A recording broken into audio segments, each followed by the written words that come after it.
California और Los Angeles में कैसे भड़की थी इतिहास की सबसे बड़ी आग। सरकारी रिपोर्ट में क्या खुलासा हुआ। अमेरिका के कैलिफोर्निया में ऐसा भीषण अग्निकांड हुआ जिसकी चपेट में लॉस एंजल्स भी आ गया था। 7 जनवरी को कैलिफोर्निया के ईटन इलाके में भड़की आग ने ऐसा विकराल रूप ले लिया था जिससे 40,000 एकड़ से भी ज्यादा इलाके में बहुत कुछ जलकर भस्म हो गया।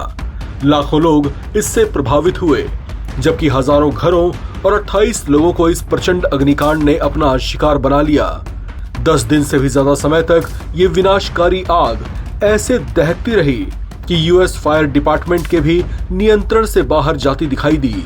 कड़ाके की ठंड में अमेरिका के साउथ कैलिफोर्निया और लॉस एंजल्स आग के शोलों में दहकते रहे। इससे वो ऐतिहासिक तबाही मची जो अमेरिका में पिछले कुछ शताब्दियों में भी दर्ज नहीं की गई थी। इस प्रचंड अग्निकांड का वेग ऐसा था जो 155 स्क्वायर किलोमीटर के क्षेत्र को भी पार कर गया था। इससे शहर के शहर और कई कस्बे और जंगल के बहुत बड़े इलाके जलकर खत्म हो चुके हैं। अमेरिकी मीडिया रिपोर्ट्स के मुताबिक जो आधिकारिक जानकारी सामने आई है उसके मुताबिक इससे 28 लोगों की जान चली गई, जिसमें हॉलीवुड की एक फेमस एक्ट्रेस डेलीज का नाम भी शामिल है। इस अग्निकांड में करीब 30 लोग लापता बताए जा रहे हैं जिनका अब तक कोई सुराग नहीं मिल पाया। इस प्रचंड अग्निकांड में 12,500 आशियाने भी जलकर खत्म हो गए। अमेरिका के कैलिफोर्निया राज्य में ईटन इलाके में लगी आग को लेकर अब तक दावा किया जा रहा था कि ये आग बिजली के तारों में आई खराबी की वजह से हुए शॉर्ट सर्किट या स्पार्किंग के कारण शुरू हुई थी, जो देखते ही देखते जंगल तक पहुंच गई और कुछ ही दिनों में इसने बेहद विकराल रूप ले लिया।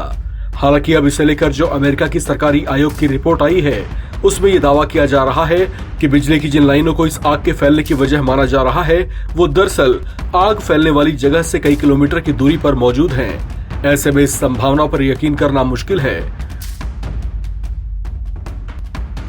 दरअसल कैलिफोर्निया पब्लिक यूटिलिटीज कमीशन की ओर से रिपोर्ट इस अग्निकांड में अपना सब कुछ गंवा चुके एक शख्स की ओर से दायर केस की सुनवाई के दौरान कोर्ट में पेश किया गया था। इस रिपोर्ट में दलील दी गई है कि जिन बिजली की तारों के शॉर्ट सर्किट की बात कही जा रही है उसमें कोई खराबी ही नहीं पाई गई। ऐसे में उससे आग लगने का शक सही नहीं है, क्योंकि अगर उससे आग फैलती तो सबसे पहले उन बिजली के तारों और पोल्स के पास का हिस्सा जलता। आपको बता दें कि CPUC या कैलिफोर्निया पब्लिक यूटिलिटी कमीशन एक गवर्नमेंट रेगुलेशन एजेंसी है जो कैलिफोर्निया में पानी, बिजली जैसी बुनियादी सेवाओं को सुनिश्चित करने और उनकी निगरानी का काम करती है।